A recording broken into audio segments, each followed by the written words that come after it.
Just like children are influenced by their parents, planets are also influenced by their parent stars. And this has an impact on the search for life elsewhere in the universe. In the search for life on other worlds, we're going to be searching for molecules in planetary atmospheres called biosignatures.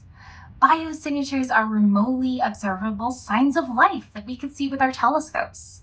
Some examples of biosignatures in Earth's atmosphere are gases like oxygen and methane that are produced by life on our planet.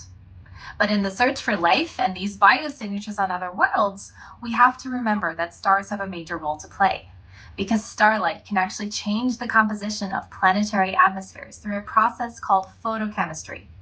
Photochemistry can enhance the observability of biosignatures, can actually destroy biosignatures, preventing us from seeing them at all.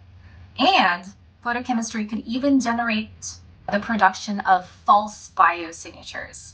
These are things that could fool us into thinking that a non-living planet is alive.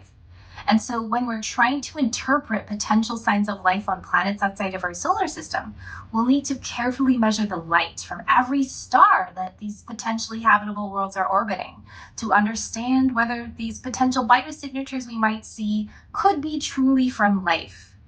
Astronomers have a saying, know thy star, know thy planet, and this definitely applies in the search for life too.